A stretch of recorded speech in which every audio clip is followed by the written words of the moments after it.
सुप्रभात बच्चों, मैं रचना शर्मा आपकी संस्कृत अध्यापिका। आज मैं आपको समास प्रकरण के बारे में समझाने जा रही हूँ। आप इसे ध्यान से सुने और समझने का प्रयास भी करें। समास परिचय। समास का अर्थ। समास सम तथा अस दो पदों से मिलकर बना है, जिसका अर्थ होता है संक्षेप में कहना, जैसे सम सनम समासा। परिभाषा। दो या दो से अधिक शब्दों को मिलाकर जो शब्द बनता है उसे हम समास कहते हैं। किए हुए पदों को अलग अलग करने से समास विग्रह तथा अलग अलग शब्दों को एक में मिलाने को समास करना कहते हैं। समास के प्रकार। समास 6 प्रकार के होते हैं। देखिए बच्चों, पहला है तत्पुरुष समास, दूसरा है द्विगु समास, तीसरा कर्मधारय समास, चौथा है द्वंद्व समास, पांचवा है बहुव्रीहि समास, छठवां है अव्ययीभाव समास। पहला तत्पुरुष समास। परिभाषा। प्रायेण उत्तर पद प्रधान इस तत्पुरुषः, अर्थात जिस समास में पूर्व पद द्वितीय विभक्ति से सप्तमी विभक्ति का होता है और उत्तर पद प्रथमा विभक्ति का होता है, वह तत्पुरुष समास होता है। दूसरा है द्वितीय तत्पुरुष समास। इसमें पहला पद द्वितीय विभक्ति का होता है और समासावस्था में उसका लोप हो जाता है। जैसे देखिए, समास विग्रह। ग्रामः गतः सामासिक पद है ग्राम गतः। दूसरा है तृतीय तत्पुरुष। इसमें पहला पद तृतीय विभक्ति का होता है और समासावस्था में उसका लोप हो जाता है। समास विग्रह देखिए, मदेन रहिता। सामासिक पद मदर हितः। ज्ञानेन शून्य, ज्ञान शून्य। विद्याहीना, विद्याहीना। बारेण हता, बाण हता। अग्निना दग्धा, अग्नि दग्धा। चतुर्थी तत्पुरुष देखिए बच्चों। तीसरा है चतुर्थी तत्पुरुष। इसमें पहला पद चतुर्थी विभक्ति का होता है तथा समासावस्था में उसका लोप हो जाता है। जैसे दानाय पात्रम, दान पात्रम। दीनाय दानम, दीन दानम। भूतेभ्या बलिया, भूत बलिहा। पंचमी तत्पुरुष। इसमें पहला पद पंचमी विभक्ति का होता है तथा समासावस्था में उसका लोप हो जाता है। रोगात मुक्ता, रोग मुक्ता। पथात भ्रष्टा, पथ भ्रष्टा। पांचवी है षष्ठी तत्पुरुष।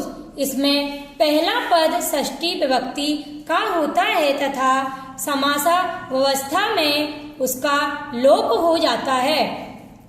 जैसे ईश्वरस्य भक्ता, ईश्वर भक्ता। विद्याया आलया, विद्यालया। परेशान उपकाराः, परोपकाराः। सप्तमी तत्पुरुषः।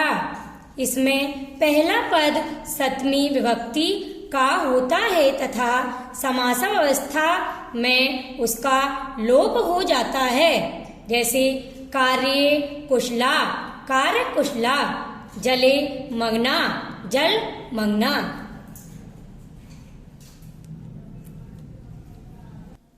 अगला है नन तत्पुरुष। इस समास में निषेधवाचक शब्द ना का अर्थ प्रकट करने के लिए प्रारंभ में आ अथवा अन जोड़ा जाता है। जैसे आ ना उपस्थिता, अनु उपस्थिता। तो यहाँ ना की जगह आ जोड़ा जाता है। ना सत्या, असत्या।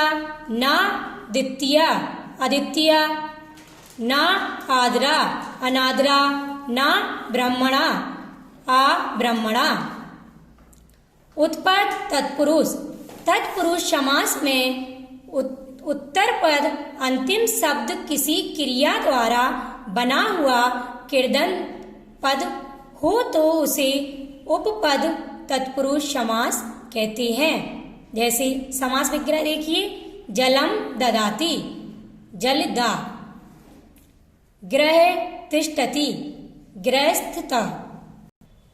दूसरा है दिगु समासः परिभाषा। दिगु समास की परिभाषा देखिए बच्चों, संख्या पूर्वो दिगुहा, जहाँ प्रथम पद संख्यावाची होता है तथा उत्तर पद की विशेषता को प्रकट करता है वह दिगु समास होता है। समास विग्रह, नावाना नवाना रात्रिणाम समाहारा, नवरात्रम त्राणाम भुवनानाम समाहारा, त्रिभुवनम पंचानाम पत्राणाम समाहारा, पंचपात्रम पंचानाम बटानाम समाहारा, पंचबटी। तीसरा है कर्मधारय समासा। परिभाषा देखिए, शा चासो कर्मधारया, जहाँ प्रथम पद विशेष या उपमान होता है तथा दूसरा पद विशेष या उपमेय होता है वहाँ कर्मधारय समास होता है। समास विग्रह, नीलम चा तत् उत्पलम नीलोत्पलम। चौथा है द्वंद्व समासा। परिभाषा, उभय पदार्थ प्रधानो द्वंद्वा, अर्थात इस समास में सभी पद प्रधान होते हैं और दो या दो से अधिक संज्ञा शब्द विग्रह की दशा में चा शब्द से जुड़े रहते हैं। समास विग्रह देखो, रामस्य लक्ष्मणस्य, राम लक्ष्मणो, माता चा पिता चा, पितरो मात पितरो। और भी उदाहरण इसी तरह पढ़ सकते हैं। पांचवा है बहुव्रीहि समासा। परिभाषा, अन्य पदार्थ प्रधानो बहुव्रीहि, अर्थात जहाँ सामासिक पदों से किसी अन्य का बोध होता है वहाँ बहुव्रीहि समास होता है। समास विग्रह, पीतम अम्बरम यस सा पीताम्बरा, लंबम उदरम यस सा लंबोदरा। छठवां है अव्ययी भाव समास। परिभाषा, पूर्व पदार्थ प्रधानो अट्यवी भावा, अर्थात जहाँ प्रथम पद प्रधान तथा अवयव होता है और द्वितीय पद संज्ञावाचक होता है वहाँ अव्ययी भाव समास होता है। समास विग्रह, शक्ति तम अनतिक्रिमया यथा शक्तिः ता, मक्षिकाणाम अभावा निर्मक्षिकम, गंगाया समीपम उपगंगणम, दिनम दिनम प्रीति प्रीति दिनम, रूपस्य योग्यम अनुरूपम, क्रीडस्य समीपम